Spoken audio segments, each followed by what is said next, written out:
এখানে মোটামুটিভাবে ফুটে এসছে। আর বেশ আমার জন্য আবার আলাদা আলাদা রান্না করব। তো সেই মাংসগুলোই খুব ভালো করে ধুয়ে নিলাম। আর মাংস পুরনো পদ্ধতিতেই করব। তবে হ্যাঁ, আমি আর কেমন লাগে অবশ্যই কিন্তু জানাবেন। তো প্রথমেই মুরগির মাংসের আর না হলে এর মধ্যে সমস্ত কিছু কিন্তু সেই বেটে বাটা মশলা আমি রান্নাটা ভীষণ পছন্দ করি, কারণ স্বাদ গন্ধ।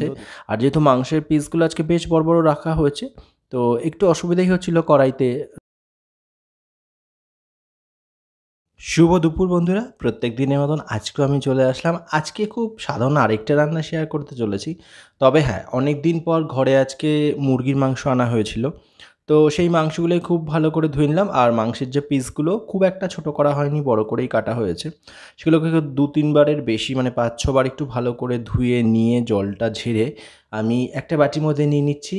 আর রান্নাটা একদম পুরনো পদ্ধতিতেই করব। তবে হ্যাঁ, আমি বেশ কিছু জিনিস এর সাথে আগে মিশিয়ে রাখবো। তো রান্না কিন্তু মুরগির মাংসের বিভিন্ন ধরনের রেসিপি হয় আর কি। তো আজকে খুব সাধারণভাবে পুরনো পদ্ধতিতে যেভাবে রান্না আমি ছোটো থেকে দেখে এসেছি, ঠিক সেইভাবে রান্নাটা শেয়ার করবো চটজলদি আপনাদের সঙ্গে। আর কেমন লাগে অবশ্যই কিন্তু জানাবেন। তো প্রথমেই মুরগির মাংসে নুন, হলুদ, কাশ্মীরি লঙ্কার গুঁড়ো আর একটুখানি চিকেন কারি মশলা ঘরে রয়েছে, মানে আনাই হয়েছিল। বেশ কিছুটা দিয়ে খুব ভালো করে এটা মেখে আমি রেখে দেবো। আর পাশাপাশি আমি ৩টে বড় সাইজের আলু ২ টুকরো করে কেটে নিয়েছি। মাংসের আলু যেমন গোল গোল করে কাটা হয় আর কি, ঠিক এই শেপেই কাটা হয়েছে। কেটে ভালো করে ধুয়ে জল ঝরিয়ে নিয়েছি। স্বাদ অনুযায়ী নুন আর হলুদ এই আলুর মধ্যেও মাখিয়ে নেব। তো অনেক দিন ধরে যেহেতু মাংস হচ্ছে না, মাছটা মাঝে হয়েছিল, মাছ হয়েছে, মাছের ডিমও হয়েছিল। আর এমনি মুরগির ডিম যেগুলো, ওগুলো তো খাওয়াই হয় মাঝে মধ্যে। তো কথা বলতে বলতে মাছগুলো মাছ বলছি, মাংস নুন হলুদ মাখিয়ে রেখে দিলাম, আলুতেও মাখিয়ে নিলাম। এবার আলুগুলো একটু লাল লাল করে ভাজবো। ছোটো থেকে এত বড় হয়ে এসেছি, ঘরে দেখতাম মাকে এভাবেই মুরগির মাংস রান্না করতো। তো আমি অনেক বছর, মানে প্রায় অনেকগুলো বছর আমি মাংস বা এই ধরনের কিছু খেতাম না কোনো দিনই। তো হঠাৎ করে আবার খাওয়া শুরু করলাম। তার কারণটা হচ্ছে যে ঘরে দুজনের জন্য, মানে মা আর আমার জন্য আবার আলাদা আলাদা রান্না করব। তো থাক, যা হয় তাই খাওয়া যাবে সেই ভেবেই আমি আবার মুরগির মাংসটা খাওয়া ধরেছিলাম আর কি। তো যাই হোক, কিন্তু ধরেছি মানে এরকম না যে খুব পছন্দ করে খাই বা খুব ভালোবেসে খাই, মোটামুটি লাগে আর কি। তবে হ্যাঁ, আমার ভীষণ প্রিয় ছিল মাছ। তবে এখন মাছটাও সেভাবে হয় না। বাট আমার ভীষণ যেটা ভালো লাগে শাকসবজি, মানে ধরুন চাল কুমড়ো, কুমড়ো, লাউ, আ বা এই যে কুমড়ো পাতা, লাউ পাতা, খারকোল পাতা, এগুলো বাটা দারুণ লাগে এই ধরনের রান্না করতে। চচ্চড়ি, পাঁচমিশালি রান্না এইগুলো আর কি। তো নিরামিষ তো প্রচুর রান্না হয়, পনিরও আমার ভীষণ প্রিয়।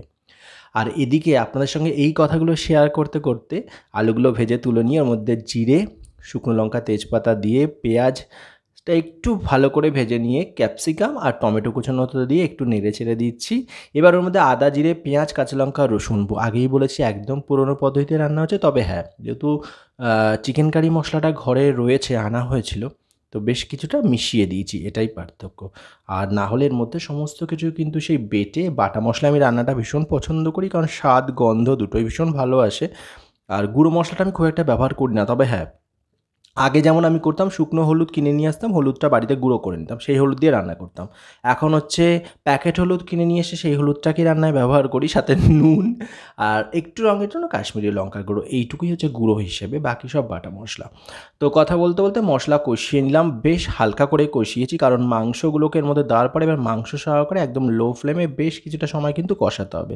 তার ফলে মশলা এবং মাংস সমস্ত কিছু খুব ভালো করে কষানো হয়ে যাবে। তাই আমি মশলাটা কিন্তু বেশি কষালাম না, একদম হালকা কষালাম। তো এটা এবার ঢাকনা চাপা দিয়ে দেবো। ঢাকনা চাপা দিয়ে মাঝে মধ্যে নাবিয়ে, মানে ঢাকনা নাবিয়ে নেড়ে চেড়ে দেখবো খুব ভালো করে কষানো হয়ে গেছে, দারুণ একটা গন্ধও বেরিয়ে গেছে। আর যেহেতু মাংসের পিসগুলো আজকে বেশ বড় বড় রাখা হয়েছে, তো একটু অসুবিধাই হচ্ছিল কড়াইতে রান্না করতে। তো যাই হোক, এবার ভেজে রাখা আলুগুলো অ্যাড করে দিলাম, দিয়ে এটাও একসাথে মিশিয়ে বেশ কিছুক্ষণ রেখে পরিমাণ মতন জল দিলাম। আজকে একটু ঝোল ঝোল, একটু মাখা মাখা হবে, কারণ এটা দিয়ে দুপুরে আমি খাবো রুটি, মা এবং আমার মাকে যিনি দিদি দেখেন, দিদি খাবেন ভাত। তো মা আর দিদি ভাত খাবে, তাই একটু ঝোল ঝোল রাখা হয়েছে, আর আমি খাবো রুটি। তো যাই হোক, এখানে মোটামুটিভাবে ফুটে এসছে। আর বেশ কিছুক্ষণ সময় পর নামিয়ে নেবো। হ্যাঁ, তবে যেটা বললাম গরম মশলা বেটে আলাদা করে দিইনি, যেহেতু কাশ্মীরি বলছি, যেহেতু চিকেন কারি মশলাটা প্রথমেই অ্যাড করে দিয়েছি, সেটা আর গরম মশলার দরকার পড়লো না। নাহলে নামানোর আগে গরম মশলা দিয়ে নাবালে কিন্তু একটা অন্যরকম স্বাদ গন্ধ দুটোই আসে। তো বন্ধুরা, আজকের এই ছোট্ট রান্না সবাই জানি, আমরা সবাই করি বাড়িতে, কিন্তু এই ছোট্ট রান্নাটা আপনাদের কেমন লাগলো জানাতে ভুলবেন না। ভালো থাকবেন, দেখা হচ্ছে নতুন পর্বে। টাটা।